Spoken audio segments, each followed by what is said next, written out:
Imagine for a moment that you were just 12 years old. You're surrounded by a vast forest-covered mountain. The fog is so thick you can barely see a few meters in front of you, and suddenly you realize something terrifying. Your family has vanished. Not because they abandoned you, not because they decided to take a different path. They are simply gone, and you are completely alone. This is the story of Don Fendler.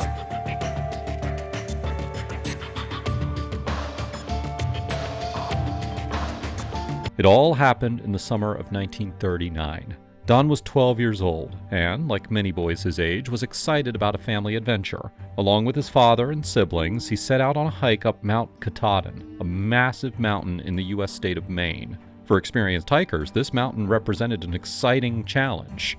For Don, it was simply an adventure with his family. However, that hike was about to turn into a nightmare. The weather began to change suddenly. Dark clouds covered the sky and a thick fog started to envelop the mountain. Visibility dropped rapidly. Anyone who has ever been on a mountain knows that fog can transform a familiar place into an impossible maze. The trails vanished, and finding one's way became extremely difficult. Initially, it seemed like a normal situation, but within minutes, the fog became so dense that Don completely lost sight of the others. He tried calling out to them. There was no answer. He shouted again. Nothing. Once again, silence. What began as a brief separation quickly turned into a terrifying situation.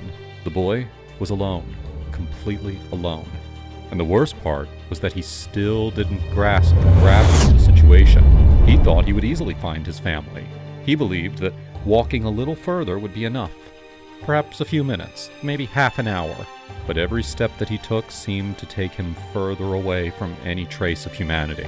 Without realizing it, he began to venture deeper into unknown territory. Now, upon not finding Don, his father immediately launched a search. What initially seemed like a simple delay soon turned into an emergency. Hours passed, and there was no sign of the boy. As the afternoon wore on, the situation worsened.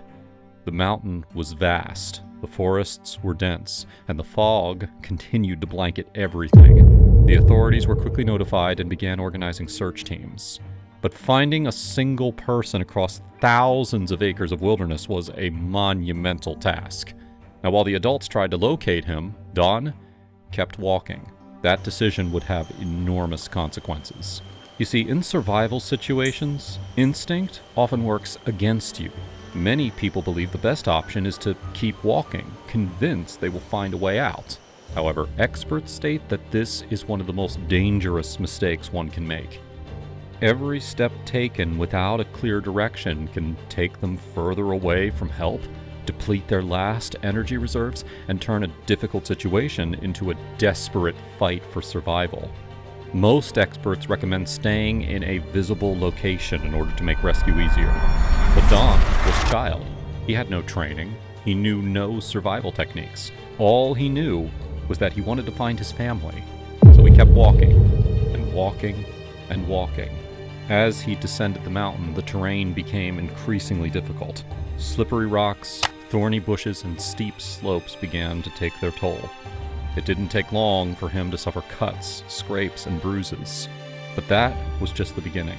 When night fell, Don faced the reality of his situation for the first time. He was lost. He didn't know where he was. He didn't know which way to go. And he had no way to communicate with the outside world. Imagine the fear. A 12-year-old boy completely alone in the middle of a vast forest. No light, no shelter, without enough food, surrounded only by the sounds of nature. Every rustle among the trees could seem like a threat. Every shadow could turn into an imagined danger. And with every minute, the uncertainty grew. Now, that first night was extremely difficult. The cold began to set in. The mountain dampness seeped into his clothes, and the accumulated fatigue made it increasingly hard to keep moving. And yet sleeping didn't seem like a safe option either. Bears, moose, and other wild animals roamed those woods. Now, while Don struggled to make it through the night, rescue teams were racing against time. Every hour was crucial now. The chances of finding a lost person diminish significantly as time passes, especially when it involves a minor exposed to extreme conditions.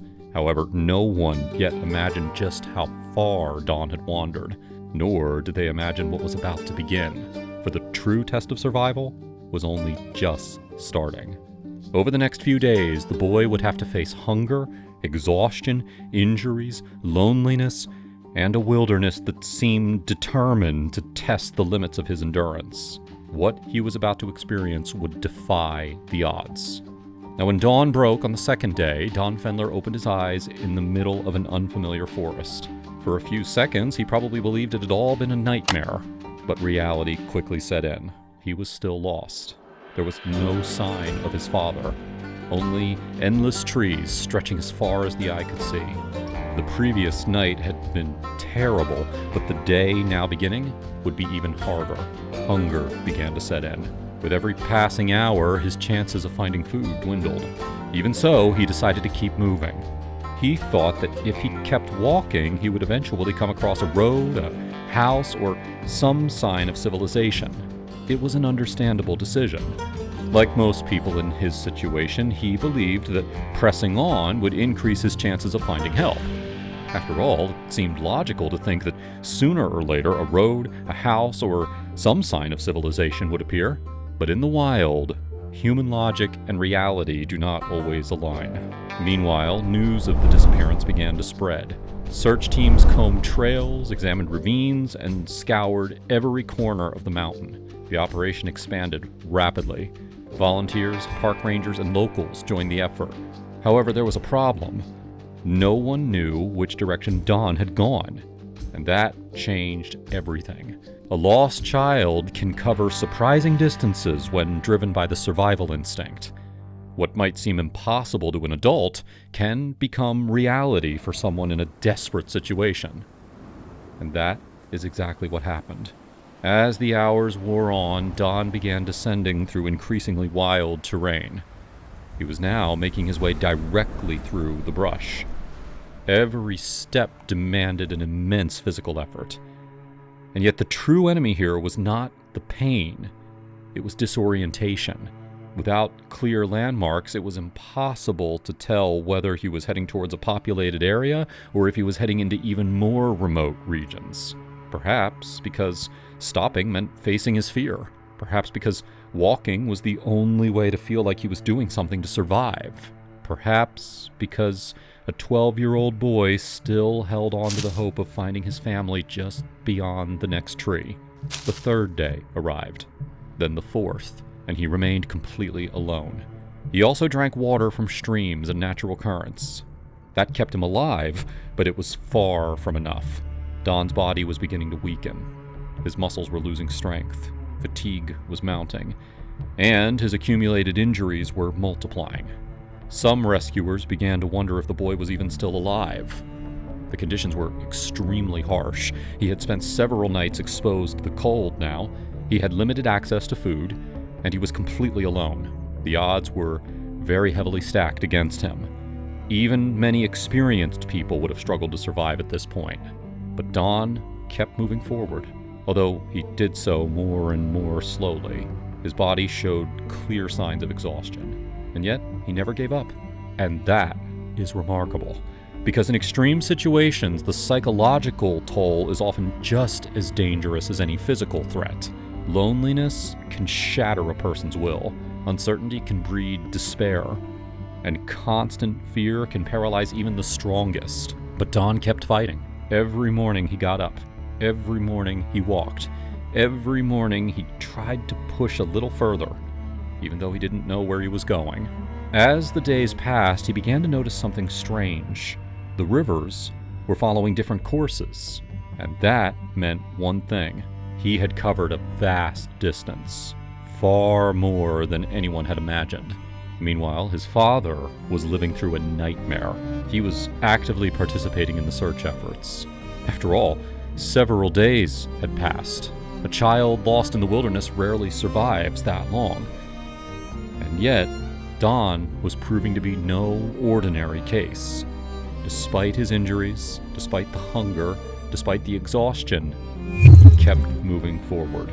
Unknowingly, he was living out one of the most extraordinary survival stories of the 20th century. But the hardest part was yet to come, something that would change the ending of this story forever. By the 6th day of his disappearance, Don Fendler's situation was critical.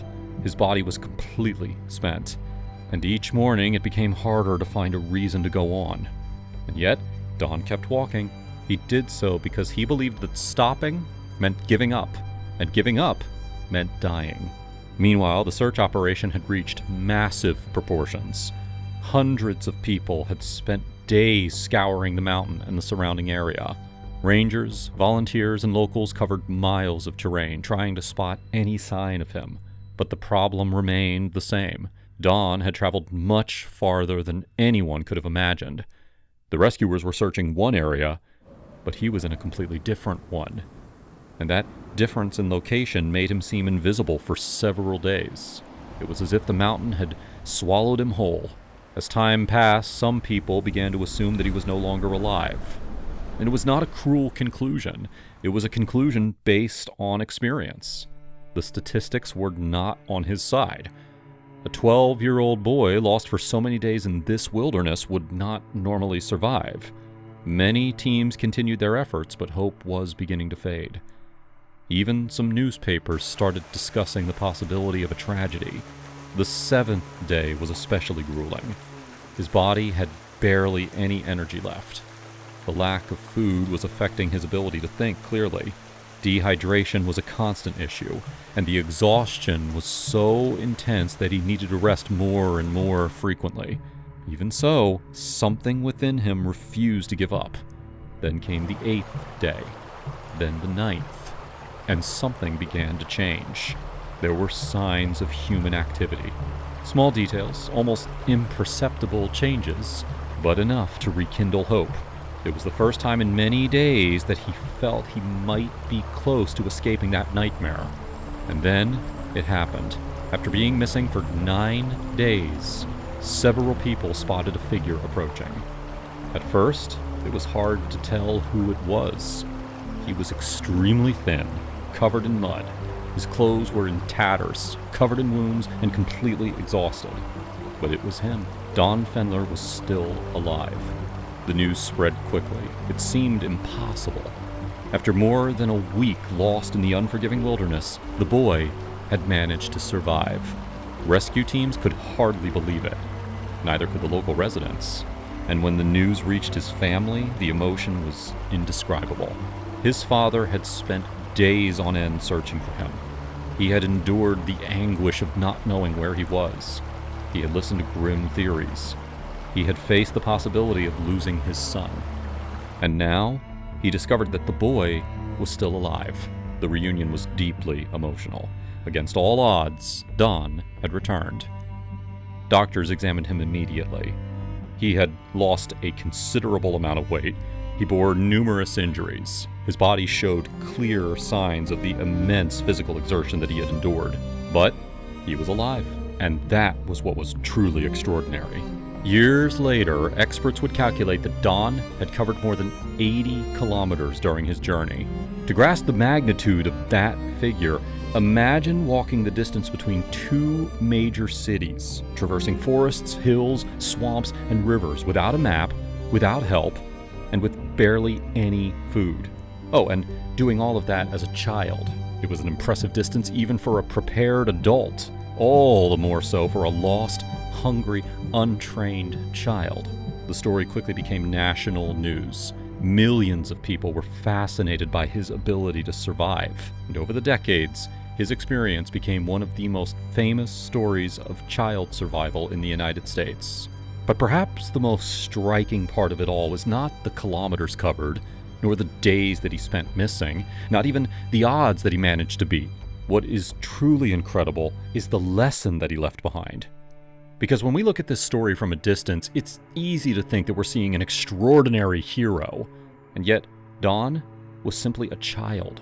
He was afraid, he was injured, he was hungry, and on more than one occasion, he likely thought that he wasn't going to make it out alive. But he kept going. One more step, and then another, until he finally found his way out. Perhaps that is why this story remains so powerful even decades later, because it reminds us of something fundamental about human nature. When all seems lost, when the odds are stacked against us, when fear is telling us to give up, when others are beginning to lose hope, whether it's the rescuers or the newspapers or even many of the people who took part in the search, it doesn't matter. Because 9 days later, defying all logic, he emerged, walking out of the heart of the wilderness. And since then, his story has become a true testament to the lengths that human resilience can reach when hope refuses to die.